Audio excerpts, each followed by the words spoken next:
Sampurasun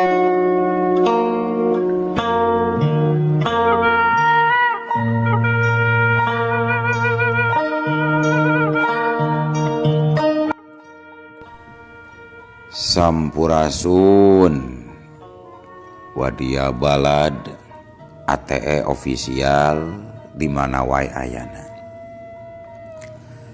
Alhamdulillah wa syukru ala ni'amillah. Kalayan diwuwuh ku qobul anu maha agung, dibarengan ku pangijabah anu maha kawasa, diiring ku kadeudeuh kanyaah Gusti anu maha suci. Urang ayeuna dugi kadangat ayeuna masih keneh tiasa ditepang dangukeun deui dina acara anu matuh kamemet urang sadayana, nyatana dina pagelaran dongeng Sunda jejer carita si Openg Sesen Siluman Gunung Cermai. Ayeuna bagian anu ka 42 nanya pamiarsa. Ieu dongeng mangrupikeun buah karyana Aceuk Rebeka Almaira ti palihan Majalengka. Kangge Aceuk Rebeka ngahaturkeun rewu nuhun laksaketik kabingahan, rehna parantos ngawidian mamang kangge medar ieu dongeng dina tepas ATE official ieu. Atuh sumangga kanu teu acan subscribe kantun subscribe heula. Ngarah langkung pogot sareng langkung sumanget deui ka si mamangna dina enggoning medar ieu dongengna. Nging hilap di like di komennya nu saseueur-seueurna. Lainna naon, mamang masok bingah kitunya. Upami maosan komentar-komentar ti para wargi sadayana teh. Atuh ngarah teh nyangkolong tinggalna waktos sumangga. Ayeuna mah urang lajengkeun deui dongeng si Openg bagian anu ka 42 na. Kumaha salajengna sor cikopina betot simbutna pagan heula tali kolorna bisi morosot merezel morozol uzel uzelan di tengah jalan tumpak dung dung tes.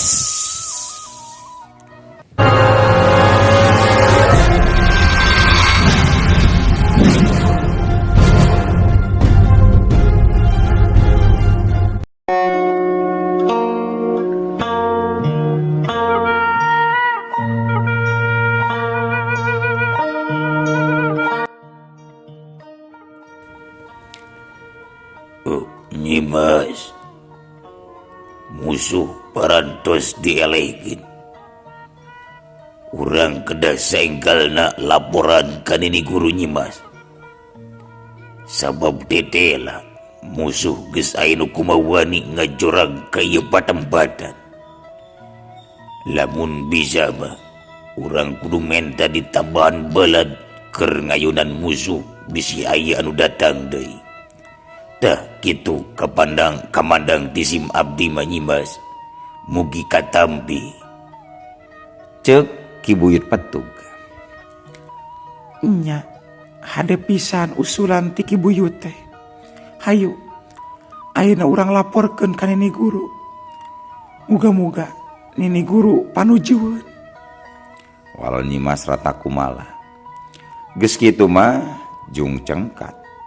Tuluy gulusur ngagulusur ngageleuyeung muru ka jero guha. Ki Buyut Petug nuturkeun di satekangeunana. Ari Jakalodra masih kena colohok. Alhamdulillah. Ari Jakalodra masih kena colohok. Sabab aki-aki anu rek ngabela ka dirina malah eleh ku Ki Buyut Petug. Akhirna Jakalodra ukur bisa ngahulang bari ngadadagoan datangna beurang. Sabab lamun wanci beurang mah dirina aman tina panyiksa ti Nyimas ratna kumaha. Sedangkan Nyimas Ratna Kumala jeung Ki Buyut Petug harita geus pating jarantang dihareupeun batu tetengger Nini Pelet. Nunungguan mucunghulna Nini Pelet tina jero batu. Nya akhir nama batu maesan teh endag-endagan. Mimitina ngageleter siga nu dioyageun ku lini. Teu lila huak. Batu maesan teh ngadadak rengkah, peledung keluar haseup. Disusul ku cahaya beureum anu nyamurat kaluar. Keur kitu pucunghul Nini Guru mucunghul kaluar tina tetenggerna. Jelek. Harita Nini Pelet nangtung ajeg hareupeun Nyimas Ratna Kumala jeung Ki Buyut Petug.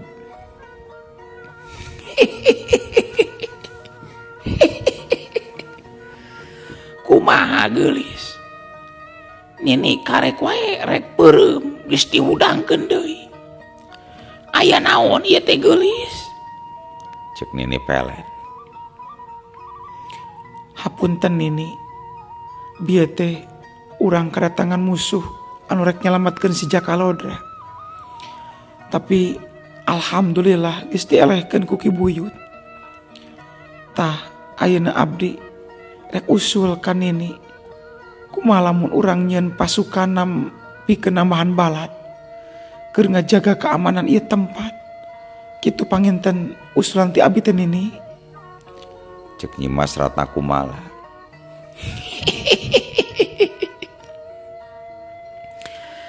Alus oge eta usulan teh Nyai. Jeung eta usulan teh geus aya dina otak Nini. Urang kudu nyieun pasukan pikeun nambahan balad. Sabab sakedeung deui apanan hidup teh rek diistrenan jadi ratu siluman di Gunung Cermai. Sedangkan ari ratu teh apanan kudu loba baladna, kudu loba pasukanana jeung pangabdina, jeung pasti kudu loba oge rahayatna. Tah engke Nini rek ngundang sakabeh para lalembut dedemat dedemit siluman silemin jurig barakasakan. Kabeh rek diangkir sina haladir ka ieu tempat. Engke ku Nini rek dipilih saha anu pantes jadi abdi karajaan jeung sanu pantesna ukur jadi rahayat. Waktuna engke dina maleman hiji syuro. Sedangkeun pikeun ngaistrenan hidup jadi ratu siluman waktuna dina malam purnama anu katujuh. Engke dina waktuna urang bakal ngayakeun mayoran dibarengan ku mencit 100 urang jajaka. Cek Nini Pelet nyaritana panjang lebar sekaligus ngajentrekeun rencana dirina pikeun ngukuhkeun ngistrenan Nyimas Ratu Ratna Kumala jadi ratu siluman di Gunung Cermai. Nanging ngayeuna kedah kumaha keur nyang hareupan musuh anu bisa we daratang ka dieu. Cek Ki Buyut Petug. Keur saheulaanan mah sang hareupan we kurang tiluan. Ulah sieun sabab moal aya saurang oge mangkluk anu bisa ngelehkeun ka urang tiluan. Sabab hiji-hijina jalma anu bisa ngelehkeun ka urang iwal ti si Buyut mangun tapak anu mangklukna geus taya di alam dunia. Tah kitu deuleu Buyut Petug. Ya, mangga. Mohon, mangga atuh Nini. Nya geus atuh. Ayeuna mah Nini rek nuluykeun deui hees. Hidup geulis ulah ngarasa rempan jeung hariwa. Mangga Nini, mangga. Nyanggeus kitu mah Nini pelet teh plus mabas deui ka jero batu anu jadi tempat pangsareanana. Ki Buyut Petug oge jorelat julung. Harita ngajorelat sanggeusna amitan ka Nyimas Rata Kumala. Akhirna koloyor Nyimas Rata Kumala ngoloyor muru ka tempat matuh dirina.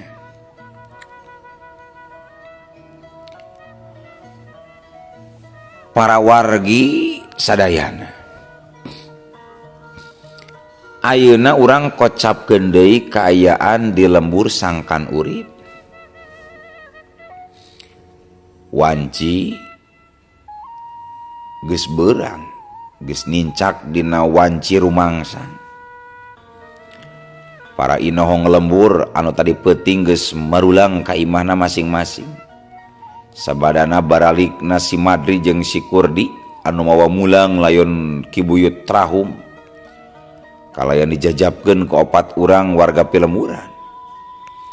Ayeuna para inohong lembur geus pada ngumpul ngariung deui di imahna kubu. Sabab ngahaja diangkir ku pakubu keur nyawalakeun masalah ngeunaan keamanan lembur sekaligus mikiran cara keur nyalametkeun Jakalodra. Ayeuna mah ngariung teh katambahan ku sabaraha urang warga nu hayang milu biung, hayang milu mikiran kana eta pasoalan. Harita po kadenge pakuwu keur cumarita. Hatur nuhun ka para wargi saderek sadayana anu tos kersa rerumpaheun nyubadanan kana pangangkir di simkuring di ieu patempatan. Sabab urang sadaya kudu ngemutan ya milarian jalan keluar keur mereskeun ieu pasoalan. Tadi peuting urang geus ngayakeun ikhtiar narekah ku cara ngadatangkeun Ki Buyut Trahum keur nulungan Jang Jakalodra sekaligus pikeun nyangkalak ulon-ulon pangacau lembur urang. Tapi can ngabuahkeun hasil nu aya malah Ki Buyut Trahumna anu kasorang. Tapi sok sanajan gagal sahanteuna urang geus meunang saeutik bong bolongan sabab ayeuna geus kabuka rusiahna. Cek Ki Buyut Trahum anu purah ngalasirah jajaka teh dumuk matuhna di puncurut Gunung Cermai sekaligus anu ngiwat Jakalodra oge di dinya cenah cicingna. Jeung tetela manehna teh geuning Nini Pelete siluman anu kumawasa di Gunung Cermai anu kasaktianana kacida luar biasana. Malahan saur Ki Buyut Trahum mung aya hiji jalma cenah anu sanggup ngelehkeun Nini Pelete nyaeta Ki Buyut Manguntapa ti Indramayu. Tapi hanjakal jamina tos teu aya di kieuna. Tapi sok sanajan kitu urang ulah teuing pondok harepan. Tapi ari usaha mah kudu sakuat tenaga keur merangan tindak laku kajahatan khususna di palebah dieu mah Nini Pelet. Taku kituna kaula ngahaja ngumpulkeun para hadirin saderek sadayana nyaeta kula teh hayang menta bong bolongan kumaha carana atau bisi aya nu nyaho aya jalma hebat para jisakti dukun lepus sok geura obrolkeun ayeuna cek pakubu nyaritana dari anak ranan. Para inohong jeung warga Pilemburan ukur silih teuteuk sajongjongan mah taya nu nyarita. Tapi lila kalilaan mah pok kadenge salah saurang warga Pilemburan nu katelahna Mang Ade Sukmana ngilu nyarita.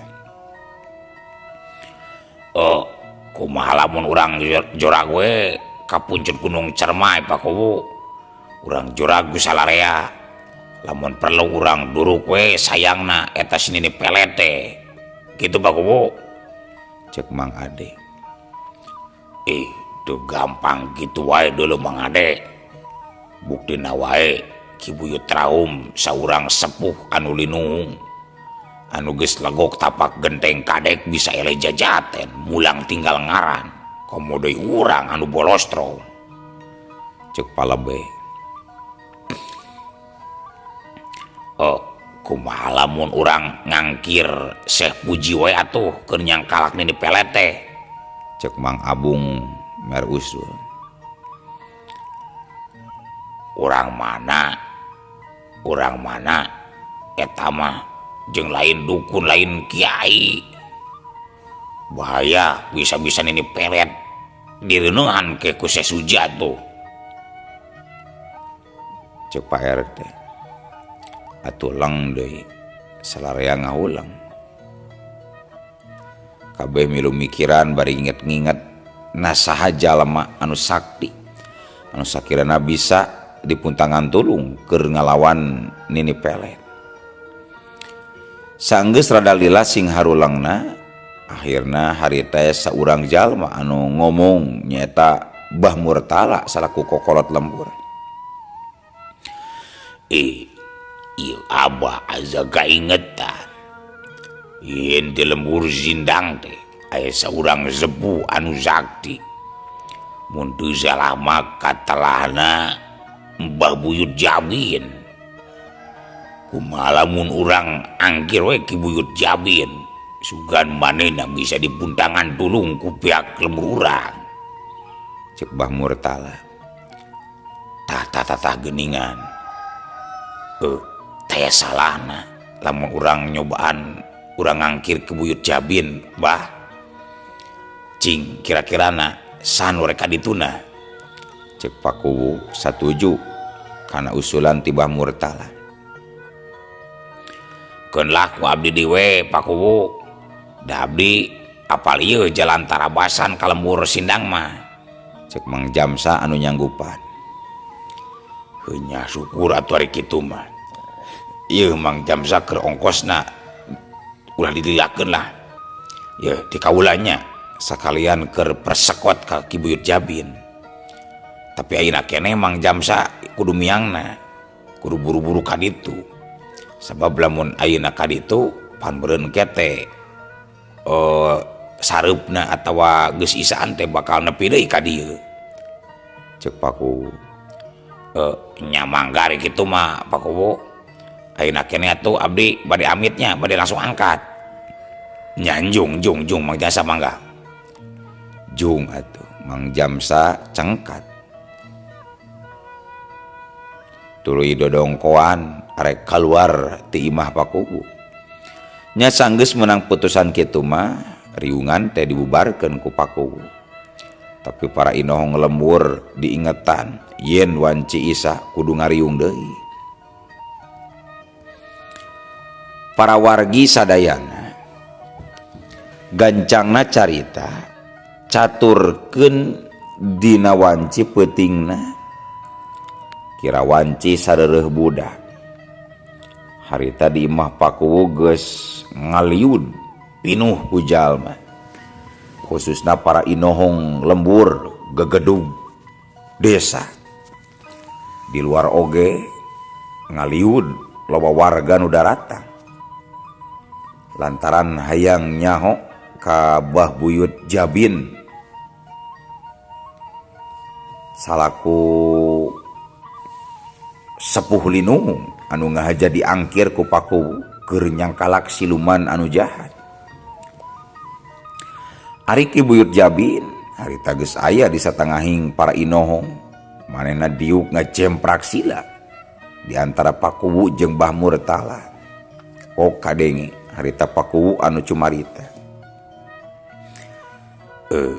Atur nuhun ka Bah Buyut Jabin anu tos kersa sumping nedunan kana pangundang ti simkuring. Mugi we mbah teu kaganggu waktos jeung teu wagal tanagi. Cek Pak Kuwu.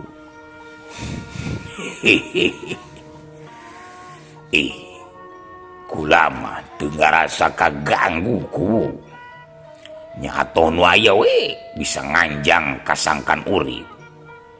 Ari zabab kula sorangan teh ngarasa boga urusan anu teu tuntas di dieu teh. Cek Buyut Jabin bari eureun heula nyaritana. Urusan nu can tuntas. Dupi aya urusan naon kitu mbah? Cek Pakuwu jadi penasaran. Dua murid kula anu gatelah si Badri jeung si Kasman leungit nate di dieu nya di lembur ieu. Jadi kula teh asa aya jalan komo meuntas dianggir ka dieu teh kubu. Nya nu kahijina kula nyaeta sejadadunan pangulemna tigan kubu we. Nya nu kadua perkarana kula sakalian maluruh laratan dua murid kula anu leungit. Sabab dumutkeun kontak batin kula jeung dua murid kula teh ngaleungitna teh di lembur. Cek Buyut Jabin nyaritana bari neuteup ka Pakuwu. Ari Pakuwu jeung nu sejena sing colohok asa kurang kaharti ku caritaan Buyut Jabin. Sebab salarea taya nu apaleun. Lamun sabenerna dua urang murid Buyut Jabin teh nyaeta si Kasman jeung si Badri kungsi datang ka lembur sangkan urip. Basa diajak ku si Badrun anak buah Juragan Surya teh geuning keur ngadu jajaten jeung Jakalodra. Anu akhirna si Kasman jeung si Badri eleh jajaten. Malahan nepi ka hanteuna binasa. Malahan jasadna nepi ka tutung balukar ku kabentar ku ajian tapak brajana Jakalodra. Oh nya mangga nya kumasaina we panumut mbah eta mah. Cek Pakuwu rada gugup lantaran can ngarti kana maksud Buyut Jabin. Sok we ayeuna mah sadiakeun parukuyan. Engke kaula rek ngapung ngawang-awang ngajugjug Gunung Ciremai. Nya hasil teu hasil nama kula pasti balik deui ka dieu lah. Cek Buyut Jabin. Aturet Pakuwu ngareret ka Mang Jamsa. Anu direret surti gancang ngaleos ka tukang. Teu lila geus torojol deui. Norojol bari mawa parukuyan jeung menyan sagede endog soang. Sok eta menyan teh ditunda hareupeun Ki Buyut Jabin. Teu loba catur deui Ki Buyut Jabin langsung ngarekepkeun silana. Tuluy murulukeun menyan kana parukuyan. Teu lila pladug. Haseup parukuyan meledug meuni mulak minuhan rohangan. Seungitna nepi ka abun-abunan. Ki Buyut Jabin harta tuluy gegerenyeman mapatkeun jampe pamakena. Cacap mapatkeun jampe pamakena harta Buyut Jabin anu keur diuksila. Ngadadak pung teh ngapung lalaunan. Laju geuleuyeung kaluar ti jero imah. Anu pantona aya dina kayan muka. Geus kitu belesat. Ki Buyut Jabin ngabelesat ngawang-ngawang. Salarea nu nyaksian kan eta kajadian ukur pating polohok. Sabab ngarasa aheng aya jalma bisa ngapung. Rada lila kabeh pating colohokna. Tapi teu kungsi lila pok kadenge Pakuwu nyarita. Keun ayeuna mah urang daguan we hasilna tibah Buyut Jabin. Nah Ki Buyut bakal salamet tur mawa hasil atau bakal kumaha keun. Tapi urang salarea kudu ngadungakeun sangkan Ki Buyut Jabin aya dina kasalametan tur dina kaunggulan. Kitu tah para mitra saderek sadayana. Cek Pakuwu. Nya ayeuna mah urang tungguan we kumaha hasilna. Mang Jamsa cikan abah menta kopi hideung euy. Ngaraulah nundutan ge ye Mang Jamsa. cek Bah Murtalan. Oh, mangga bah, mangga. Mang Jamsa jung cengkat tuluy ngaleos. Ari para warga Pelemburan anu keur ngaraliu di luar. Harita seorang saurang mimiti ingkah nungtutan barali. Atuh kayaan jadi henteu rame teuing anu ngarobrol ukur kadenge ti jero imah.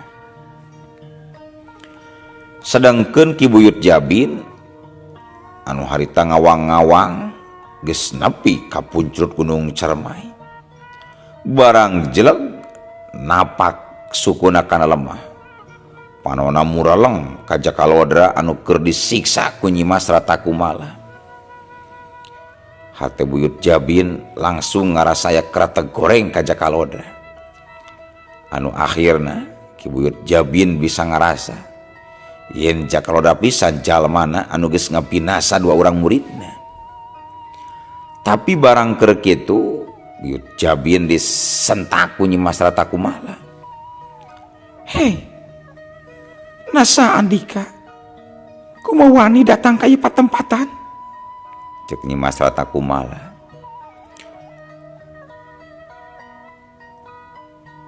Acan oge Ki Buyut Jabin nyarita harita ti jero guha anu ngabelesat. Wus.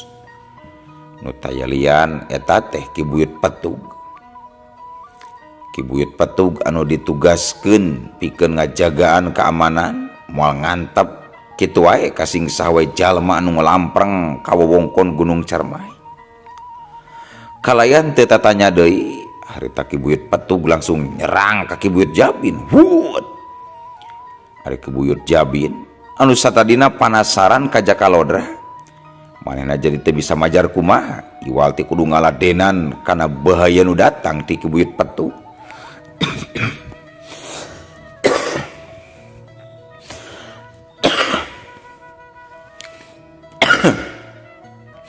Curelat suhu hus. Sambaran Ki Buyut Petug ngatius bangbaraan rek nyamber beungeut. Untung sat Ki Buyut Jabin reikat ngareundekeun awakna ka handap. Hus, plos. Angin sambaran serangan Buyut Petug ngatius luhureun sirah Ki Buyut Jabin. Kurang ajar. Dadang-dadang aing disuguhan serangan umatak ngancam kana jiwa. Raja Gensia wales di aing jurig. Hiat. Hut. Ki Buyut Jabin malik nyerang. Culik-culik. Ki Buyut Jabin salto sabaraha jumpalikan ka tukang. Jeleng. Sukuna napak tuluy sayaga ngawangun pasangan. Ari Ki Buyut Petug harita ngudag ngabelesat jeleng napak hareupeun Ki Buyut Jabin. Teu loba omong deui, Buyut Petug langsung masang jurus andalan, jurus seureud 1000 racun. Mbah Buyut Petug geus centang-centang wae, punten, buntut Ki Buyut Petug geus centang-centang wae jika domba bikang anu keur beger siap keur nyabat lawan eta buntut nu heuras. Sedengkeun tina buntutna geus pinuh ku sagala racun anu bisa ngabinasakeun nyawa lawan. Sadar kana kaayaan anu tetela lawanna ngagem ilmu tingkat luhur, harita Mbah Buyut Jabin langsung masang jurus andalan, jurus Rogoh Pati. Jurus anu kungsi diajarkeun ka si Kasman jeung si Badri, tapi tacan sampurna. Tapi ayeuna kumaha rek digunakeun sapinuhna. Sejat. Ki Buyut Jabin metakeun sapasang leungeun. Aneh. Leungeut Ki Buyut Jabin harita ngadak manjangan sabaraha deupa. Ramo-ramona jadi ranggoas heuras tur sareukeut. Sedengkeun tina satiap tungtungna kukuna ngaluarkeun seuneu hurung warna beureum. Iya. Ki Buyut Petug jeung Ki Buyut Jabin sing kalero bari-bari pada metakeun kakuatanna masing-masing. Hiu-hiu. Buntut Buyut Petug sing hariuk pating kolebat nyamberan. dibalas ku sabatan dua leungeun buyut Jabin anu ramu-ramu narang goas bari panjang. Hiu bak bak trung tuk des plak plak des buludak. Sora buntut ki buyut Petug anu diadu jeung sapasang leungeun buyut Jabin. Sorana sing gareduk sakapeung sing belentrang siga anu ngadu wajah. Ditungtungan ku sora anu buludak tarik lir sora karbit bitu. Dayagdag. Harita duanana ngadayagdag ka tukang. Hampir-hampiran we buyut Jabin ti kosewan kana jungkrang. Sabab pakalangan tarung sempit. Kangaranan di puncur gunung ieu atuh. Tapi ki buyut Jabin geus mancuhkeun deui kuda-kudana. Tuluy masang di curus anu tadi nyatana curus Rogoh Pati. Tapi ayeuna mah dibarengan jeung hawa panas. Saking panasna leungeun ki buyut Jabin anu panjang jadi ngakebur hurung nyaangan kasabudeun eta patempatan. Nalika ki buyut Jabin siap rek mindona raja teu kanyahoan ti tukangeunana ngadadak ujug-ujug. Eueuh waktosna kabujeng seep wadia balat ATE ofisial keun atunya ieu dongeng teh urang cekapkeun we heula dugi ka dieu. Insyaallah enjing pageto baris dilajengkeun deui. Atuh ku kitu ku kieuna mamang saja amit mungkur amit mundur ti payuneun para wargi sadayana. Hayu ah. Assalamualaikum warahmatullahi wabarakatuh.